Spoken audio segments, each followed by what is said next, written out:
नमस्कार। मैं ब्रिजेश आपके सम्मुख भारत एकात्मता स्तोत्र के 7वें खंड में 15वें श्लोक के साथ सम्मुख उपस्थित हुआ हूँ। इस आग्रह के साथ पूर्व की भांति व्याख्यान में, संबोधन में, उच्चारण में, मात्राओं में यदि कहीं चूक हो जाए, भूल हो जाए, तो क्षमा याचना के साथ 15वें श्लोक का वाचन के साथ अपने व्याख्यान को प्रारंभ करता हूँ। भारत माता की जय। बुद्धा जितेन्द्र गोरक्ष पाणिनिश्च पतंजलिः शंकरो मध्वनिम्बार्को श्रीरामानुजवल्लभो। इसमें प्रथम भगवान बुद्ध के विषय में चर्चा है। बौद्ध मत के अनुसार बोध शब्द का जो शाब्दिक अर्थ की व्याख्या की गई है, जिसका लघु रूप कहा जाए, उनके यानी सत्य का ज्ञान ही बोध शब्द का वास्तविक परिभाषा है। और बुद्ध शब्द का एक जो बौद्ध मत के अनुसार जो अपनी तय लक्ष्य की सिद्धि प्राप्त हो जाता है, जो कर लेता है, वही बुद्ध कहलाता है। और उसका उपदेश मानव समाज के लिए, प्राणी मात्र के लिए अगर वह लाभदायक है, प्रकृति सम्मत है, तो उसको भी बुद्ध की श्रेणी में रखा जाता है।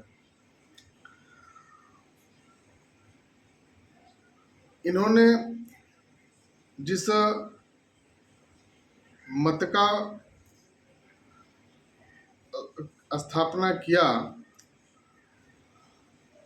धर्म चक्र, जो बौद्ध धर्म के नाम से प्रचलित था, ये राज परिवार में जन्मे हुए थे। किसी प्रकार के कष्ट, दुख, अभाव से पूर्णतः विरत थे। समय के साथ विवाह होता है, संतान भी पैदा होते हैं, परंतु बाहर जाते हैं तो एक व्यक्ति को मरा हुआ देख करके उद्घोष के साथ उसकी शव यात्रा होती है, राम नाम सत्य है। तो वह सुन करके उनको बड़ा आश्चर्य हुआ कि ये क्या हो रहा है।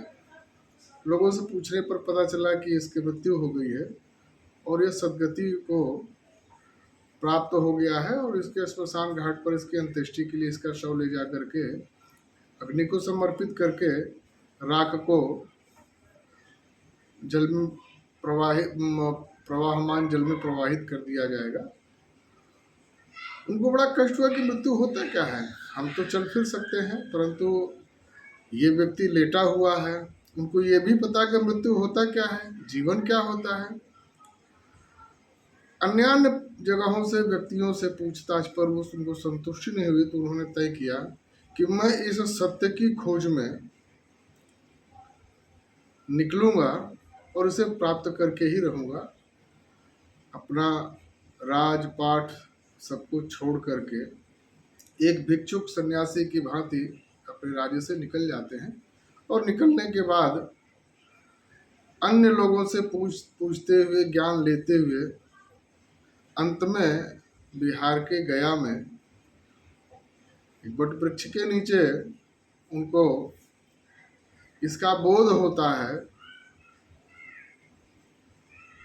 और वहाँ जो इनको ज्ञान का बोध होता है, वह आकर के काशी के एकदम उत्तरी छोर पर, उत्तरी छोर क्या कहें इसको, उत्तर पूर्व के कोने में सारनाथ में अपने 5 शिष्यों को उन्होंने प्रथम उपदेश दिया। इसलिए भगवान बुद्ध के नाते गया के बाद काशी भी एक तरह से उनकी सांस्कृतिक और ज्ञान के प्रथम उपदेश के नाते उनके लिए श्रद्धा का केंद्र, आस्था का केंद्र है। उन्होंने अहिंसा का जो उन्होंने ज्ञान दिया, उपदेश दिया, वो इसलिए नहीं दिया था कि अहिंसा मानव समाज के उत्थान के लिए हो और किसी भी जीव की हत्या पाप कही जाती है। ज़्यादा विशेष लंबा न कहते हो, क्योंकि बहुत छोटे में ही अपने शब्द को पूर्ण करना है। और हाँ, इतना जरूर बता देते हैं कि भारत से जो भी अपने सनातन से निकला हुआ जो भी पंथ शाखा है, जिसको आज की बोलचाल के भाषा में धर्म जो निकला हुआ है, जन्म लिया या शाखा निकली हुई है, उसको विश्व के अन्य देशों में बड़ी सहजता से स्वीकार भी किया गया है। यही अपने सनातन धर्म की विशेषता भी है। सर्व स्वीकार्यता अपने धर्म की होती रही है। और 80 वर्ष की आयु में उनका देहांत होता है। इस श्लोक में दूसरा जो महापुरुष की चर्चा होती है, जिनेंद्र महाराज की। ये जैन मत के तीर्थंकर रहे हैं। जैसे अपने धर्म के अनुसार महापुरुष हुए हैं, जैसे राम कृष्ण, इस तरीके जिनको हम देवता कह जाते हैं, तो इनके में तीर्थंकर मान करके उनकी पूजा उपासना होती है। इनके प्रथम में ऋषभ देव और धर्मान महावीर अंतिम तीर्थंकर थे। सभी तीर्थंकर जिन या जितेंद्र कहलाते हैं। जितेंद्र यानी जिन्होंने अपनी इंद्रियों पर पूर्णतः नियंत्रण पा लिया हो, विजय प्राप्त कर लिया हो, यानी वास्तव में इंद्रियों को नियंत्रित कर लिया, यानी उन पर जो विजय प्राप्त कर लिया, वही जितेंद्र है। अपनी इंद्रियों को जो जीत लिया, वही जितेंद्र है। और जो जीतना ही सरल नहीं है, जितना कठिन इंद्रियों को जीतना है, उससे अधिक कठिन उन भावनाओं को, उन इंद्रियों के विजय को बनाए रखना। मानव जीवन में व्यवस्थाएं बहुत आती हैं। कभी ऐसी भी घड़ी आती है कि अब टूटेगा व्रत की तब टूटेगा, परंतु ऐसी परिस्थिति में जो अंतिम समय तक विजय बनाए रखता है, वह जिनेंद्र कहलाता है। यानी जितेंद्र से, जिनेंद्र और जितेंद्र लगभग है, लेकिन एक उसको कहते हैं कि सबसे सर्वोत्तम जो उपाधि कही जाती है, स्थान कही जाती है, वो जिनेंद्र कहा जाता है। इसीलिए कोई लोग अपने संबोधन में, जैसे हम लोग राम राम कहते हैं, कोई राधे राधे कहता है, कोई जय श्री कृष्ण कहता है, कोई महादेव कहता है, इसलिए जैनियों में जय जिनेंद्र भी कहा जाता है संबोधन में। यानी कहा जाता है कि भगवान के इक्वल, उनको बराबर में संज्ञा के नाते उनका होता है। भगवान गोरक्षनाथ जो नाथ पंथ के संस्थापक भी हैं और हठ योग के प्रतिष्ठाता भी हैं। हठ योग होता क्या है? हठ योग में जो करने की ठान ली वो करना ही है। योग के माध्यम जो सिद्धि पाना है वो पाना ही है। चाहे उसके लिए कोई भी मार्ग अपनाना पड़े, और अपने सनातन धर्म की रक्षा के लिए योग में जो सबसे कठिन योग है वह है नाथ पंथ, यानी हठ योग जो कहा जाता है। यहाँ पर जो भी होता है वो हठ होता है, हठी होता है, जिसको आज के बोल भाषा में जिद्दी कहते हैं। यानी जो जिद ठान लिया तो ठान लिया, उसको पूरा करना है। और गोरक्षनाथ के विषय में ये भी कहा जाता है, और कई पुस्तकों में वर्णन में मिलता है कि वो संपूर्ण देवताओं का उन्होंने सम्मेलन भी किया था, और सभी देवता आए भी थे। पूर्व के हमने अपने व्याख्यान में कहा कि यह प्रकृति और ईश्वर द्वारा प्रदत्त मनुष्य योनि अगर अपने सकारात्मक सोच के साथ अगर ठान ले कि ईश्वर को हमें बुलाना है, प्रकट करना है, अपने कर्मों के द्वारा मनुष्य प्रकट कर लेता है। ईश्वर को प्रकट करना कोई सरल नहीं है, परंतु प्रकट कर लेना अपने आप में बहुत ही कठिन होता है। उस कठिनाई को झेलते हुए अपने तय सिद्धि को प्राप्त कर लेना हठ योग, उसमें प्राण जाने की स्थिति तक भी योग करते हैं, सन्यासी प्राप्त करते हैं। ऐसे गोरक्षनाथ भी अपने सनातन धर्म की परंपराओं में कैसे उसका उत्थान हो, संवर्धन हो, उसका मान सम्मान बरकरार रहे, यथा स्थिति बनी रहे, जग में उसकी प्रसिद्धि बनी रहे, इसके लिए उन्होंने एक हठ योग का भी मार्ग तय किया। और वो जिद कि हम सनातन की रक्षा करते ही रहेंगे, इसलिए वो नागा साधुओं का एक सेना भी इस पंथ के अंतर्गत रहता है। आगे इसमें आता है महर्षि पाणिनि का। पाणिनि जो संस्कृत भाषा के व्याकरण के जन्मदाता हैं, आदि लेखक हैं। यानी संस्कृत अपने आप में बहुत कठिन है, सरल है, क्या कहते हैं, परंतु अभी एक चीज ध्यान में सबको आना चाहिए और रखना भी चाहिए कि किसी भी भाषा के शुद्धिकरण, यानी एक तय पद्धति से जिसका वो अर्थ सही तरीके से निकल सके, जो हम कहना चाहते हैं, जो हम बताना चाहते हैं, तो वो माध्यम होता है उसके स्पष्ट अर्थ सिद्धि के लिए व्याकरण। तो व्याकरण जो होता है, उस व्याकरण को जिन्होंने लिपिबद्ध किया, अपनी अगली पीढ़ी को उस ज्ञान का बोध मिलता रहे, जिससे लाभान्वित होते रहें, ऐसे महर्षि पाणिनि ने संस्कृत व्याकरण का उन्होंने लेखन किया है।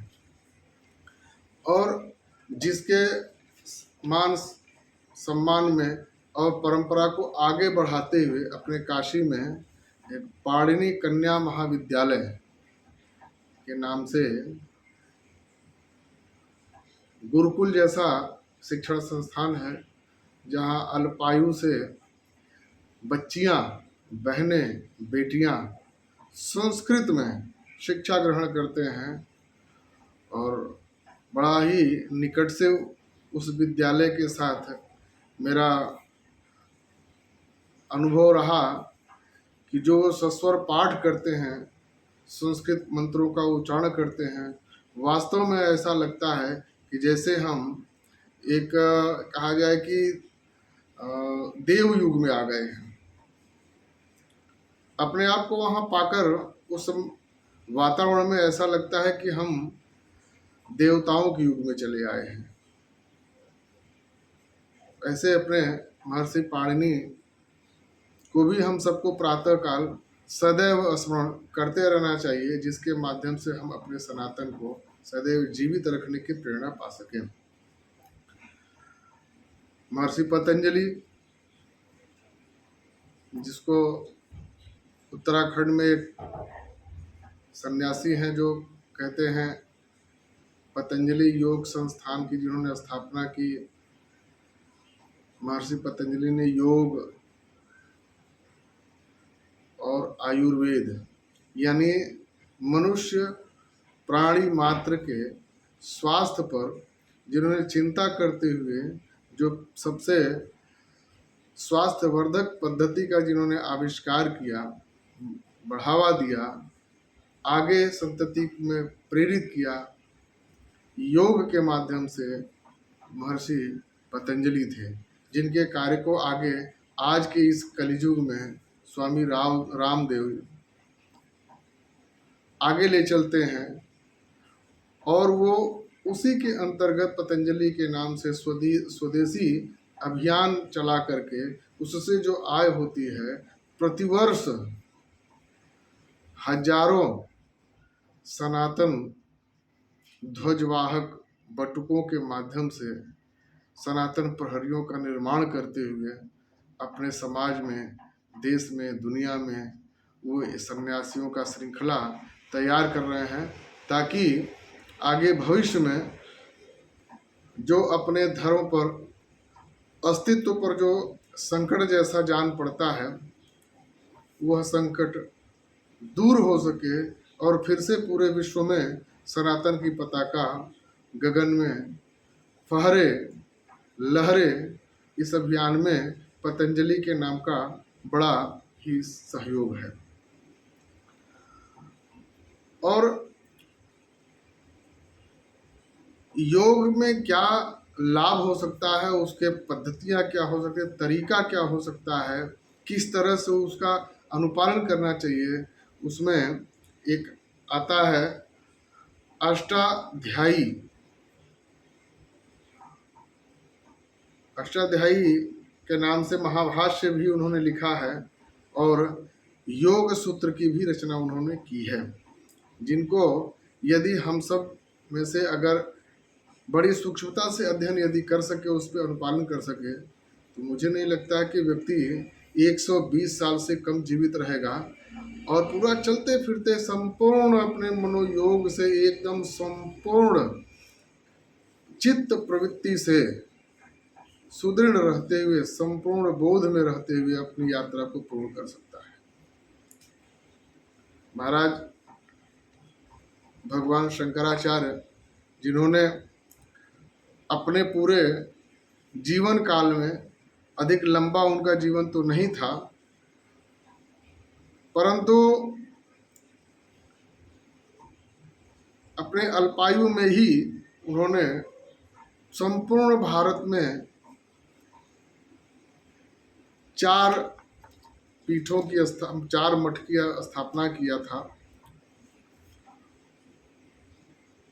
वो इसलिए कि अपना संपूर्ण भारत एक रहे, एक सूत्र में बंधा रहे और हर क्षेत्र में, पूरब का पश्चिम में, पश्चिम का उत्तर में, उत्तर का दक्षिण में उस मठ का, उस देव स्थान का, जहाँ से प्रेरणा पा सके, जहाँ से शक्ति मिल सके, उसका पुजारी या वाहक कह सकते हैं कि उन्होंने स्थापना करने का काम किया। कह सकते हैं कि जन्म काल से ही उन्होंने जो व्रत लिया और जिनको शिक्षा मिली, जिन्होंने शिक्षा ग्रहण किया, वो काशी में ही अपनी शिक्षा प्राप्त की। जिनको ज्ञान प्राप्त हुआ, मूल जो ज्ञान प्राप्त हुआ, वो काशी में ही प्राप्त हुआ।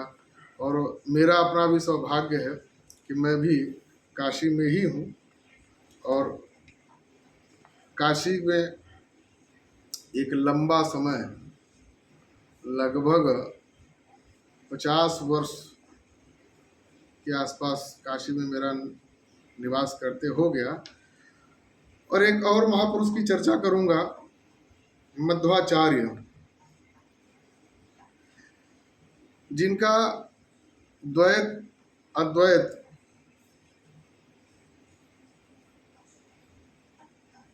की जो परिभाषाएं हैं, जिनका प्रभाव है, जिनकी महत्ता है, इन्होंने अपने जीवन काल में इसको स्थापित करने का और प्रचलन में लाने का बहुत बड़ा एक अभियान लेकर के सनातन परंपरा को पुष्ट करने का उन्होंने काम किया है।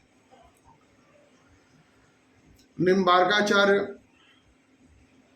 आंध्र प्रदेश के गोदावरी तट पर वैदूर्य पत्तन के पास निम्बार्क का निम्बार्क का जन्म हुआ, ये भी द्वैत अद्वैत मत के मार्ग के अनुसरण करने वाले थे, उनके प्रवक्ता थे, प्रचारक थे, जिनके अनुसार जीव और जगत ब्रह्म से भिन्न भी हैं और अभिन्न भी। दक्षिण में जन्मे निम्बार्काचार्य मथुरा, उत्तर प्रदेश से मथुरा के समीप वो अपना आश्रम बना के रहते थे। वेदांत, पारिजात, सौरभ, इनका वेदांत सूत्रों में लिखा भाष्य है, जिन्होंने प्रस्थान त्रयी के स्थान पर प्रस्थान चतुष्ट को प्रधान माना और उसमें से चौथे प्रस्थान श्रीमद् भागवत को ही परम प्रमाण स्वीकार किया है। यानी सनातन के ही ध्वज को आगे ले चलने में जो उनकी पुष्ट सहयोग हो सकता है, सहभागिता हो सकती है, उसको भी उन्होंने पूरी तरह से सहभागी अपने आप को करने का और उस संविधा बन करके उस में अपने आप को हवन करने का पूरा कार्य किया उन्होंने जीवन भर। आता है चर्चा रामानुजाचार्य, विशिष्टाद्वैत सिद्धांत के प्रवक्ता रामानुजाचार्य का जन्म दक्षिण भारत के तिरुकुन्नूर गांव में केशव भट्ट के घर में। उनके पिता का नाम केशव भट्ट था और इन्होंने भी कई भाष्य की रचना की है, जिनकी चर्चा बड़ा लंबा हो जाएगा, बहुत ही लंबा हो जाएगा। और चूंकि आप सबको बस मात्र मैं एक हिंट के रूप में, संकेत के रूप में बताना चाहता हूँ और शायद मैं प्रेरित कर सकूं, इसीलिए मैं प्रेरित करने का प्रयास करता हूं कि जो मैं चर्चा कर रहा हूं उससे आप स्वतः भी अध्ययन करके इन सब महापुरुषों के विषय में ज्ञान प्राप्त कर सकते हैं, जो आप भी अपनी अगली पीढ़ी को उससे लाभान्वित कर सकते हैं।